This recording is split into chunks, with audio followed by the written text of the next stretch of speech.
தளபதியோட ஆசையோடு இன்றைக்கு தளபதியிடம் சொல்லிவிட்டு தான் வந்திருக்கிறோம். இந்த தீய சக்தி ஆலமரத்து வேர்ல உப்பை போட்டு சுடுதலையை ஊற்றி மொத்தமா முடிச்சு 2026 அரியணையில உங்களை உட்கார வைக்கிறது வரைக்கும் நாங்க ஓய மாட்டோம் தளபதிக்கு சொல்லிட்டு தான் வந்திருக்கிறோம். ஸோ இந்த இடம் அம்பத்தூரை பொறுத்த வரைக்கும் அம்பத்தூர் பஸ் ஸ்டாண்ட்ல இந்த இடத்துல ஒருத்தர் மீட்டிங் நடத்தணும்னா அது பாலமுருகன் அவர்களை தவிர்த்து வேற யாராலையும் நடத்த முடியாதுன்றதுதான் நிதர்சனமான உண்மை. திமுக மட்டுமே சாத்தியமாக இருந்த இத்தனை விஷயம் இப்போ தாவேக்காக சாத்தியமாகுது. திமுக இன்னைக்கு ஓடி ஒளிரனாக்கா நீ நிக்கணும்னா உனக்கு 26 கட்சி முட்டு கொடுக்கணும். கேட்டுச்சா? 26 கட்சி வந்து முட்டு கொடுத்து நின்று நீ என்ன பெரிய ஆலமரங்கிற? சரி, மதிப்புக்கு மரியாதைக்கு உரிய எங்களுடைய அண்ணன் நாஞ்சில் சம்பத் அவர்கள் வந்திருந்தாரு. அவருடைய பேச்சை கேட்டிருந்தீங்க. இதற்கு அடுத்து எப்பயுமே தனக்குன்னு ஒரு தனி பாணி, தனக்குன்னு ஒரு தனி முத்திரையை பதிக்கக்கூடிய அன்பு சகோதரர் திரு ராஜ்பவன் அவருடைய சரவடி பேச்சு இருக்கு. இடையில நானும் லைட்டா 2 சாத்திட்டு போயிடுறேன். இவங்கள சாத்தா முட்டா சரி வராது, சாத்திருவோம்.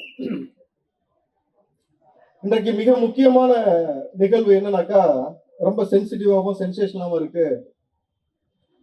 அப்துல் கலாமுடைய பிஏ அப்படின்னு சொல்லிட்டு ஒருத்தர் பொன்ராஜ்ன்ற பேர் வச்சுக்கிட்டு தாவேக்காவில் இருக்கக்கூடிய பெண்களை விபச்சாரி என்று பொது தளத்துல பேசியிருக்கிறாரு. அதை குறித்து மீண்டும் செய்தியாளர் கூப்பிட்டு கேட்கிறாரு, அண்ணதுக்கு நீங்க வருத்தம் தெரிவிக்கிறீங்களா? நான் வருத்தம் தெரிவிக்க மாட்டேன், நான் சொன்ன ஸ்டாண்ட்ல இருந்து பின்வாங்க மாட்டேன்றாரு.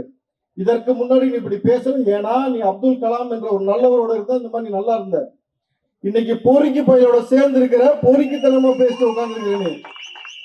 அதான் எதோட எதிர்த்துட்டா எதோ திங்கன்னு ஒரு பழமொழி இருக்குல்ல, இதுக்கெல்லாம் யாரு மூல காரணம் உங்களுக்கு தெரியுமா? என்றைக்கு கோப்புகளை பாருங்கள்னு சொல்லிருக்கலாம் ஈஸியா ஒரே வார்த்தையில. கலைஞர் கருணாநிதி அன்னைக்கு சொன்னாரு, நாடாவையை வெளுத்து பாவாடையை தூக்கினால் தெரியும்னு சொன்னாரு பாத்தீங்களா? அந்த யூனிவர்சிட்டியில இருந்து வந்த ஒரு ஆளு அது அப்படியே வழி வழியா எப்படி வருது தெரியுமா? ஸ்டாலின் என்ன பேசிருக்காரு தெரியுமா உங்களுக்கு? எவ்வளவு ஆபாசமான சொற்களை ஸ்டாலின் பயன்படுத்திருக்காருன்னு உங்களுக்கு காட்டுறேன் பாருங்க. பெண்களை பார்த்துக்கிட்டே முகத்தை தான் பார்த்துக்கிட்டே இருக்க. நம்ம ஒரு பழமொழி கேள்விப்பட்டிருக்கோம், ஒரு கல்ல 2 மாங்காய் அடிக்கிறது. அது மாதிரி தான் செந்தில் பாருங்க, ஒரு கல்ல 2 மாங்காய் பல மாங்காய் வடிச்சுட்டா இருப்போம். பல மாங்காய். நான் மாங்கான்னு சொல்றதுனால வேற ஏதாவது நினைச்சுக்காதீங்க. நீங்க நான் மாங்கான்னு சொல்றதுனால வேற ஏதாவது நினைச்சுக்காதீங்க. காரி துப்புற மாதிரி இருக்கா? ஒரு முதலமைச்சர் ஸ்டாலின் அவர்கள் பேசி வச்சிருக்க பேச்சு பெண்கள் மத்தியில உங்களை பார்க்கறதுக்கு மகிழ்ச்சியா இருக்கு.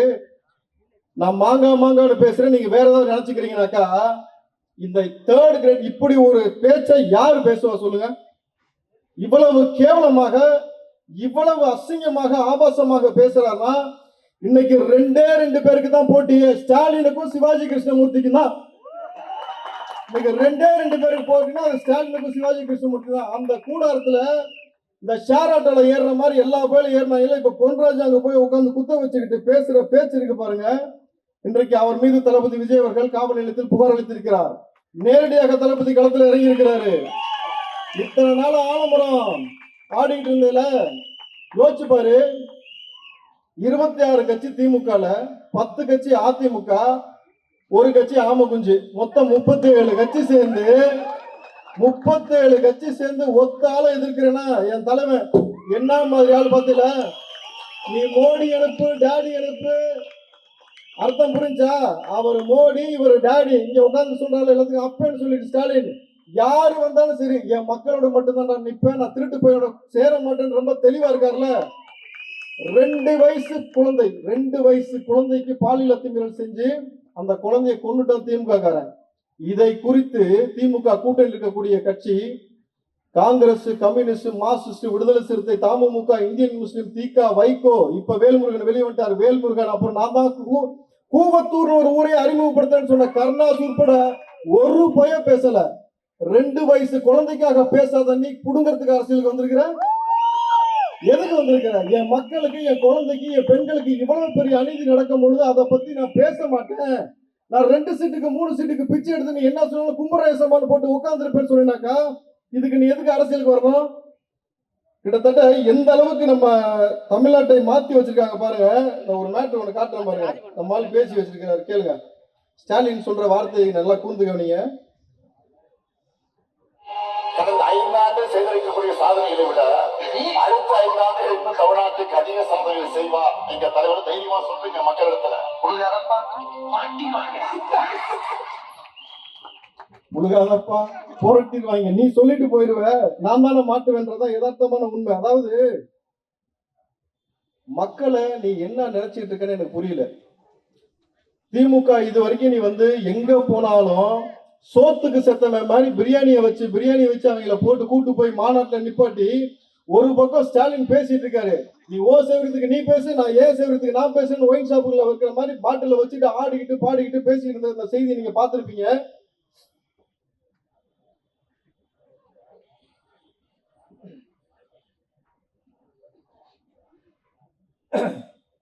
தேர்தல் ஆணையம் மட்டும் ஒரே ஒரு நிபந்தனை போட்டுச்சுன்னு வச்சுங்களா, திமுக காலி. என்னன்னு சொல்லுங்க பாப்போம், தம்பிமார்களா சொல்லுங்க பாப்போம்.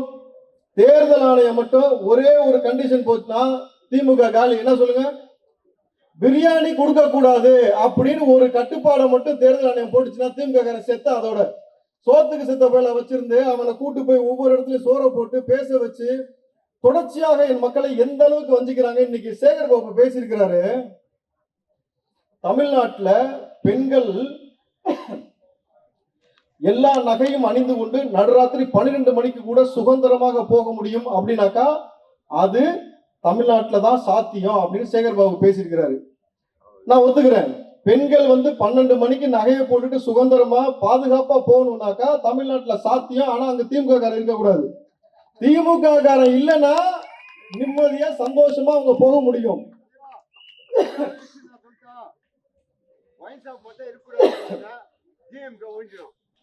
அதாவது சாராய கம்பெனி வச்சிருக்கிறது அவங்க தான், அது இல்லாட்டி அவங்க செத்துருவாங்க. நம்ம பேசுவோம் அதை பத்தி. ஏன்னா அவர்கள் மாநாட்டுக்கு திமுக இது வரைக்கும் அவருடைய மாநாட்டுக்கு எல்லாருக்கும் அப்பட்டமா தெரிஞ்ச விஷயம் ஒன்னே ஒண்ணுதான், சாராயம் இல்லாமல் அவர்களால் வந்து மாநாடு நடத்தவே முடியாது. இங்க நிக்கிற இளைஞரை வந்து பாடுறா, டேய் என் இளைஞர் ஒருத்தர்கிட்ட நீ திமுக சவால் விடண்டா, நீ எவ்வளவு பணம் கொடுத்தாலும் என் இளைஞருடைய தளபதியோட தம்பியோட ஒத்த ஓட்டை நீ வாங்கிடுவ, என் தங்கைகளோட ஒத்த ஓட்டை வாங்கிடுவ. நீ என்ன நினைச்சுக்கிட்டு இருக்கிறனாக்கா ஒப்பங்காலம் தாத்தங்காலம் மாதிரி டிசைனா உருட்டலாம். கலைஞர் வந்து இஷ்டத்துக்கு ஒரு கதை சொன்னார் பாத்தீங்களா, அந்த மாதிரி வந்து இங்க வந்து நம்ம ஒரு உருட்டு விட்டலாம், தளபதி மீது அவதூறை பரப்பலாம். ஒவ்வொரு இடத்துலயும் 90% மீடியா இன்னைக்கு வந்து என்ன பண்றீங்கன்னாக்கா அவர் மீது அவதூறு பரப்புற. நான் கேட்கிறேன், ஒரு ஊடகவியலாளர்கள் வந்து கனிம வள கொள்ளையை குறித்து செய்தி சேகரிக்க சென்ற ஊடகவியலாளரை அந்த கேமராவை புடிங்கிட்டே திமுக அடிக்கிறான், எம்எல்ஏ அடிக்கிறான். அதை குறித்து எந்த கண்டிஷனுமே போட்டீங்களா? யாராவது முதல்ல அதை குறித்து யாராவது கண்டிச்சு பேசுனீங்களா? இந்த நடிப்பு அரக்க தமிழ்நாட்டு ஒரு ஆள் இருக்காப்ல, தெரியுமா உங்களுக்கு? நம்ம வாட்டர்மெலன் ஸ்டாருக்கு டஃப் கொடுக்கறது எல்லா இடத்துலயும் இவங்க 2 பேருக்கு தான் போட்டி. இங்க வந்து அன்பில் மகேஷுக்கும் நம்ம திவாகருக்கு தான் போட்டி. முழுக்க பாத்தீங்கன்னாக்கா பெர்ஃபார்மன்ஸ். 2 வயசு குழந்தைய திமுக காரன் பாலியல் வன்புணர்வு செஞ்சு கொன்னுட்டானே, எங்க போயிருந்தீங்கப்பா நடிப்பு அரக்கன் அன்பில் மகேஷ்? நீங்க இந்த முந்தானத்தை பாத்தீங்கன்னாக்கா ஒரு 9 வயது சிறுமி பாலியல் அத்துமீறல் செய்ததுனால தற்கொலை செய்து கொண்டு இறந்து விட்டார். அந்த செய்தி ஒரு சேனல்ல வரல. அன்பில் மகேஷ் எங்க போன? சென்னையில ஒரு அட்வொகேட், திமுகவை சார்ந்த அட்வொகேட் 13 வயசு பெண்ணுக்கு பாலியல் தொந்தரவு கொடுத்திருக்கிறான், அரெஸ்ட் பண்ணிருக்கிறாங்க. இதை குறித்து ஒருத்தர் பேசல. முதலமைச்சரோ துணை முதலமைச்சரோ பெண்கள் பாதுகாப்பு குறித்து இது வரைக்கும் ஒரு வாய் திறக்கல. நீ எங்க இருக்கிற, எங்க ஓடி ஒளிகிற தெரியல. முழுக்க இந்த முறை நான் கேள்விப்பட்டேன், எதனால வந்து திமுக இன்னும் வெளியில வரல அப்படின்னாக்கா ஒரு 5 லட்சம் வெள்ளை கொடைக்கு ஆர்டர் கொடுத்திருக்காராம் ஸ்டாலின் அவர்கள். எல்லா பேரும் வெள்ளை கொடை எடுத்துட்டு தான் வெளியில வரணும்னு சொல்லி ஒரு கண்டிஷன் போட்டுருக்காராம். மோடி வந்தாரா வெள்ளக்கொடை தூக்க, யாரு வந்தாலும் வெள்ளக்கொடை தூக்க, வெள்ளக்கொடை தூக்க நம்ம வந்து போய் மோடிட்டு வந்து சரணகதி ஆகும் அப்படின்ட்டு. நல்லா புரிஞ்சுக்கோங்க மக்களே. இங்க இருக்கக்கூடிய மக்கள்கிட்ட ஒரு விஷயம் கேட்கிறேன், மாச கடைசியான உங்க கையில ஒரு 10,000 ரூபாய் இருப்பு இருக்குதா? கிடையாது. இந்த லட்சணத்துல கொடுத்த வாக்குறுதி மாசம் மின்கட்டணம் எடுக்கிறேன்னு சொன்ன அந்த மின்கட்டணத்தை கூட குறிக்கிறதுக்கு அதை குறைச்சி ஒரு சட்டத்தை அமல்படுத்துறதுக்கு வக்கில் அந்த திமுக நீ என்னடானா இருக்கக்கூடிய கூட்டணி கட்சிகள்லாம் வச்சுக்கிட்டு எங்கள் மீது வந்து அவதூறை பரப்புற. குறிப்பாக இஸ்லாமியர்கள் ஓட்டு சிறுபான்மை ஓட்டு உனக்கு தான் சொல்ற பைத்தியக்கார பயல. இதுல குறிப்பா இஸ்லாமியர்கள் 6 கட்சி சேர்ந்து போய் திமுக வந்து பாத்தீங்கன்னா நின்றுருக்காங்க, சீட்டு வாங்கியிருக்காங்க. மொத்தம் கொடுத்தது 6 சீட்டு, அதுல 4 சீட்டு திமுக சின்னத்துல நிக்கணுமா? அப்படி இருக்கும் பொழுது இஸ்லாமியருடைய பிரச்சனை குறித்து எந்த இஸ்லாமிய கட்சி தலைவர் நீ பேசுவ சொல்லு. குறிப்பா ஜவஹர்லாவை பத்தி பேசணும். அவர் சொல்லியிருந்தாரு, திமுக என்பது கொடிய விஷப்பாம்பு. இந்த கொடிய விஷப்பாம்புன்னு சொல்லி அந்த வார்த்தையை அவர் பதிவு பண்றாரு. ஆனா இன்னைக்கு அந்த கூடாரத்துக்குள்ள உட்கார்ந்துக்கிட்டு இவர் தான் சிறுபான்மையின் பாதுகாவலர் சொல்றீங்க. கொடிய விஷப்பாம்பு எங்க தெரியுமா இருக்கும்? எங்களுக்கு மார்க்கம் கத்துக் கொடுத்தது கபர்ஸ்தான்ல, மண்ணறை இருக்குல்ல, நம்ம செத்து போன அடக்கம் பண்ணுவோம்ல, அங்கதான் கொடிய விஷப்பாம்பு இருக்குன்னு சொல்லுவோம். நீ சவக்குழியில படுத்துக்கிட்டு, பாம்பு இருக்கிற இடத்துல போய் படுத்துக்கிட்டு சிறுபான்மை ஓட்டி திமுகன்னு சொல்ற, இன்னும் சொன்னா சிறுபான்மையின் பாதுகாவலன்ற. என்னடா செஞ்சீங்க சிறுபான்மைக்காகன்னு கேட்டாக்கா, நாங்க இஸ்லாமியர்களுக்கு வருஷம் நோன்பு கஞ்சி காட்டுறதுக்கு அரிசி கொடுக்குறோம், ஹஜ்ஜுக்கு நாங்க தான் அனுப்பிச்சு வைக்கிறோம். எப்படி இந்த வருஷம் சிலிண்டரே கொடுக்கலையா? சரி ரைட்டு. கிட்டத்தட்ட இஸ்லாம் மார்க்கம் தோன்றி 1500 வருஷம் ஆச்சு. 1500 வருஷமா நாங்க கஞ்சி காய்ச்சிக்கிட்டு தான் இருக்கிறோம், ஹஜ்ஜுக்கு போயிட்டு தான் இருக்கிறோம். நீ நேத்து தாண்டா வந்த, 70 வருஷத்துக்கு முன்னாடி வந்து நீ தான் எங்களுக்கு எல்லாம் செஞ்சு கொடுக்குற மாதிரியும், நீ தான் சிறுபான்மையின் பாதுகாவலர் மாதிரியும் ஆவடி நாசன், நீ வெக்கமே இல்லாம மார்க்கத்தை நீ என்ன உள்வாங்கன்னு தெரியல. ஸ்டாலின் அவர்கள் தான் இஸ்லாமியரின் குலதெய்வம்ன்ற. சரியான இஸ்லாமியர் கேட்டானா எதை கழட்டிட்டு அடிப்பானே தெரியாது. என்ன பண்ணி வச்சிருக்கீங்க இந்த தமிழ்நாட்டுல? நீங்கள் காலங்காலமா நான் கேட்கிறேன், திமுக அதிமுக, நான் திருட்டுத்தனமே பண்ணல, ஊழலே பண்ணல, நேர்மையா ஆட்சி செஞ்சேன் சொல்றா பாப்போம், சொல்லிரு பாப்போம். நான் திருடல, நான் கனிம வள கொள்ளை அடிக்கல, நான் பெண்களுக்கு பாதுகாப்பு கொடுத்திருக்கிறேன், தொழில் வளத்தை உயர்த்தி இருக்கிறேன், தற்சார்பு முறையை வளர்த்திருக்கிறேன், வேலை வாய்ப்பை ஏற்படுத்தி கொடுத்திருக்கிறேன், சொல்லிரு பாப்போம். குடிக்கக்கூடிய தண்ணியில தண்ணி முதற்கொண்டு மலத்தை கலந்து வச்சு விட்டு இங்க சமூக நீதியை சபப்பட்டில ஏத்திக்கிட்டு நான் தான் அப்பன்னு வெக்கமில்லாம நீ பேசுறேனாக்கா, இதுல இந்த கனிமொழி அக்காவை நான் என்ன சொல்றதுன்னே தெரியல. வேற இந்த அக்கா சொன்னது ஒரு நிமிஷம் கேளுங்க, ஞாபகப்படுத்துவோம். வருமானம் வருவதில்லை, பிள்ளைகள் படிக்க முடியவில்லை, வீட்டு வாடகை கட்ட முடியல, சாப்பாடு வாங்க முடியல, துணி வாங்க முடியல, வாழ முடியவில்லை. எல்லா துறையிலும் வீழ்ச்சியை நோக்கி போய் கொண்டிருக்கக்கூடிய இந்த தமிழ்நாடு ஒரே ஒரு துறையில மட்டும் வளர்ச்சி. அது இது தமிழ்நாட்டுடைய வருமானம் 36,000 கோடி. இந்தியாவிலேயே அதிகமாக இளம் விதவைகள் இருக்கக்கூடிய மாநிலமாக தமிழ்நாடு மாறிக்கொண்டிருக்கிறது. இளம் விதவைகள் நிச்சயமாக உறுதியாக. அதாவது ஸ்டாலின் அவர்களை பொறுத்த வரைக்கும் இளம் விதவைகள் உருவாகிறார்கள் கனிமொழி பேசினாங்க. ஆனா இன்றைக்கு பச்சை குழந்தைகளுக்கு பாதுகாப்பு இல்லாத சூழலை தாண்டிடுச்சு. முதியோர் 80 வயது மூதாட்டியும் வந்து பாலியல் வன்புணர்வு பண்றான். போதையின் உச்சத்துல போய் பல்லாவரத்துல ஒருத்தன் பசுமாட பாலியல் வன்புணர்வு செஞ்சுக்கிட்டு இருந்தான். இதுல முக்காவாசி பேர் எவன்டா இருக்கான்னு பாத்தீங்கன்னாக்கா திமுக காரன். 2 வயசு குழந்தைய பாலியல் வன்புணர்வு செஞ்சு கொண்டவன் திமுக காரன், ஏரோஸ்டஸ்ல போயிட்டு அத்துமுறை பண்ணவன் திமுக காரன், எல்லா இடத்துலயும் திமுக காரன். இன்னைக்கு எஸ்வி சேகர் ஒரு ஆளு, இந்த பால் வந்து கெட்டு போச்சுனாக்கா முதலமைச்சருக்கு ட்விட்டு போட்டு பால் வாங்கி குடிப்பாரு. உனக்கு அவர் பாலை ஊத்துனாரா, நீ வாங்கி குடிச்சியான்னு அமைதியா இருந்திருக்கணும். அதை விட்டுட்டு நீ என்னன்னு சொல்லியிருக்க இன்னைக்கு? அந்த பெண் எதற்கு புதற்குள்ள போனா? புதற்குள்ள போனதுனால பாலியல் வன்புணர்வு நடந்தது.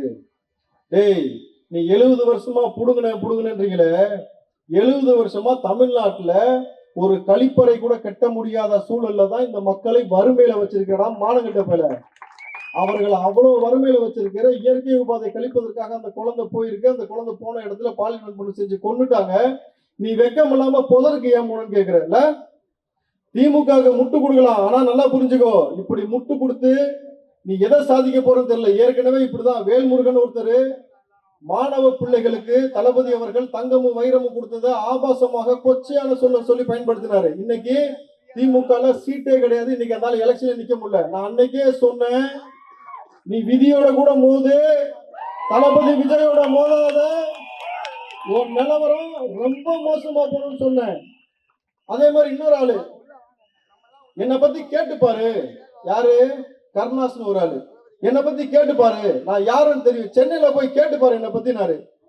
ஏன்னா திடீர்னு வந்து சென்னையில போய் கேட்டுப்பாருன்னு சொல்றாப்லன்னு சொல்லி விசாரிக்க சொன்னாக்கா பசங்க விசாரிச்சு சொல்றாங்க, கூவத்தூரை கண்டுபிடிச்சதா ஒரு சர்வே ஒண்ணு அவர்கிட்ட இருக்கு, அவர் தான் கூவத்தூரை கண்டுபிடிச்சாரா அப்படின்னு. இதை தாண்டி ஒரு சாதிய கட்சியின் அடையாளமா உட்கார்ந்துகிட்டு அவர் சொன்ன வார்த்தை என்ன தெரியுங்களா? நாங்க பல்லு வளர்க்கிற கேப்ல கொலை பண்ணுவோம், ஒரு நாளைக்கு சாராயத்துக்கு 1 லட்சம் ரூபாய் செலவு பண்ணுவோம்னு சொல்லி இருக்கிறாப்ல. ஆனால் சமூகத்தை இங்கு நல்ல வழியில கொண்டு போறதுக்காக எந்த தலைவனாவது முன்னெடுத்திருக்கிறியா?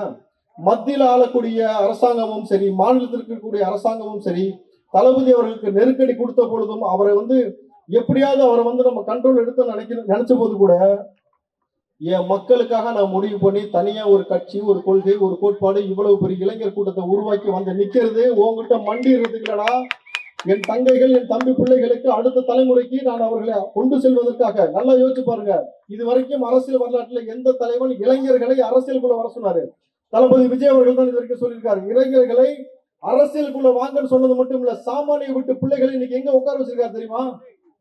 அதுக்கு மிகப்பெரிய உதாரணம் திரு ராஜ்மோகன் பிரதர் அவர்கள்.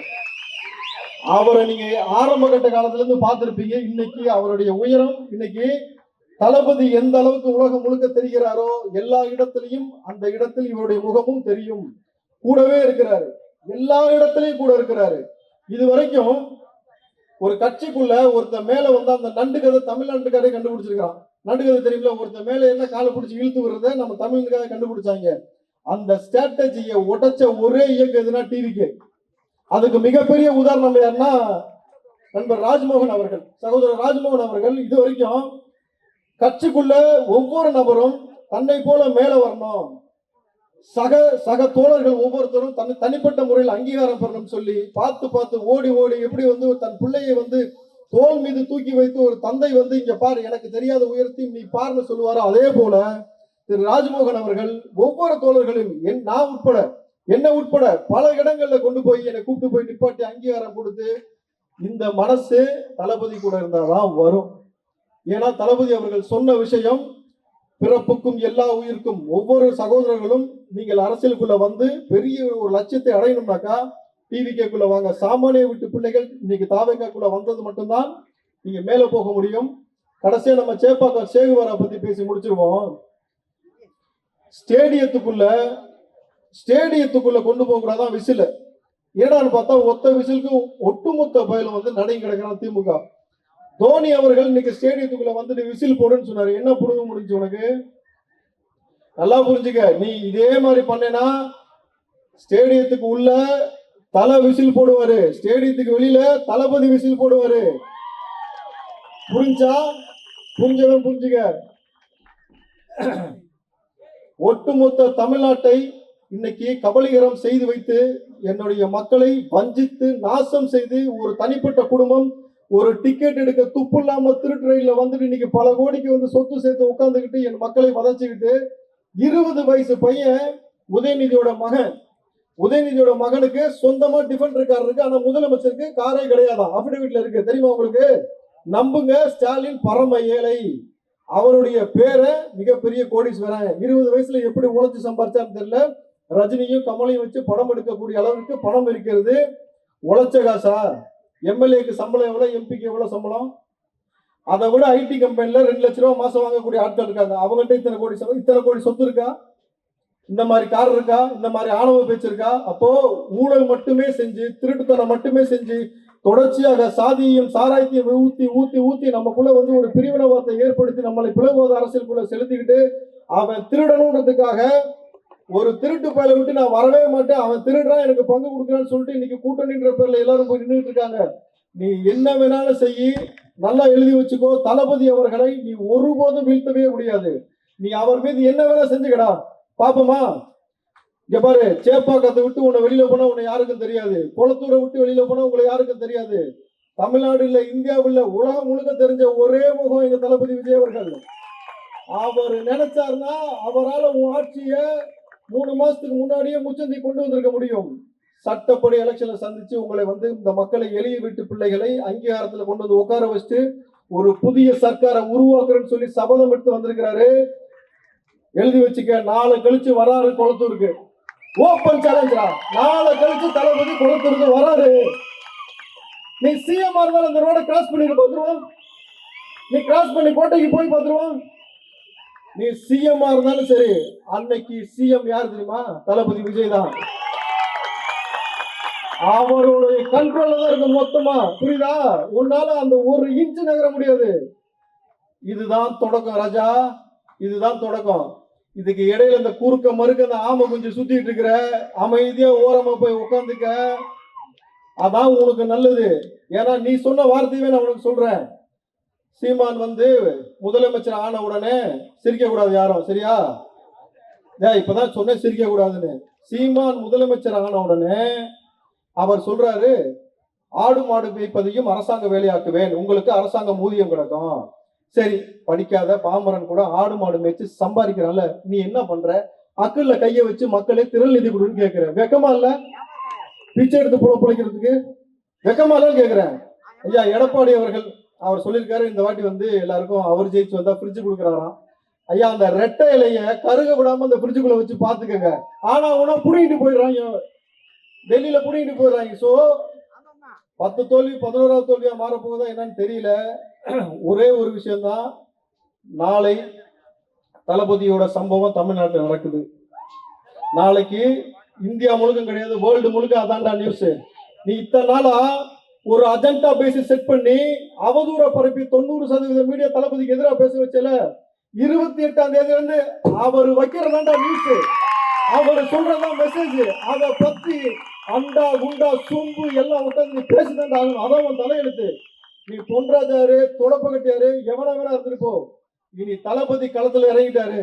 இது வரைக்கும் மக்கள் எதிர்பார்த்த சூறாவளி பிரச்சாரம், எவனை எங்கெங்க சங்கல தூக்கி போட்டு மிதிக்கணுமோ எல்லா ஸ்ட்ராட்டஜியோட அவர் வராரு. திரும்பவும் சொல்ற, குளத்தூருக்கு தளபதி வராரு. அன்னைக்கு நீ முடிஞ்சா குளத்தூர்ல இருந்து வெளியில போய் பார்த்துருவான். நீ சிஎம் இருந்தாலும் முடியாது. அன்னைக்கு சிஎம் என் தளபதி தான். 2026 அவர் தான் சிஎம். தளபதி அவருக்கு ஓட்டு போடுவோம். என் தம்பிமாரு ஒரு ஓட்டை வாங்குறதுக்கு துப்பு இல்லாத பையன் நீ வந்து ஓட்டு மொத்தமா காசை கொடுத்து நிக்கிறல. இந்த முறை உன் ஸ்ட்ராட்டஜி உடைக்கிறான். முதல் தரப்பு வாக்காளர்கள், இளைஞர்கள், இந்த பெண்களுடைய ஓட்டை நீ என்ன செஞ்சும் பறிக்க முடியாது. ரெண்டாவது, அவர்கள் அவங்க பெத்தவங்களையும் ஓட்டு போடுறதுக்கு சொல்லிட்டாங்க, பெத்தவங்களும் சரின்னு சொல்லிட்டாங்க. தளபதி சொன்ன வார்த்தையை நினைவுபடுத்துற இந்த எலெக்ஷன் வரலாறு காணாத எலெக்ஷனா இருக்கும். இது வரைக்கும் இப்படி ஒரு தேர்தலை நீங்கள் பார்த்திருக்கவே மாட்டீங்க. எவ்வளவு பெரிய மாற்றம் நடக்க போகுதுன்னு பாருங்க. தளபதி களத்துல இறங்குறதுக்கு அப்புறம் இந்த ரியல் கச்சேரி இருக்குடா. ஜனநாயகன் வராட்டி என்னடா? ஜனநாயகன் வராட்டி என்ன? என் தளபதி களத்துக்கு வராரு. தளபதி வெற்றி கொண்டால் களத்துக்கு வராரு. ரியல் ஜனநாயகம் நடக்கும். இந்த கொடுங்கோல் ஆட்சியாளர்கள் இங்க இருந்து வேரோடு மண்ணோடையும் புடுங்கி உன்னுடைய திமுக அந்த கோட்டையை உடைச்சு உன்னை இதோட ஒரு சங்கத்தை நான் முடிக்கல. என்னன்னு கேளு, முடிக்கிறோம். சோ அதுக்கு அடுத்து நம்மளுடைய சகோதரர் பேச இருக்கிறார். சோ வாய்ப்புக்கு நன்றி கூறி அனைத்து மக்களுக்கும் நன்றி சொல்லி விடைபெறுகிறேன். நன்றி, வணக்கம்.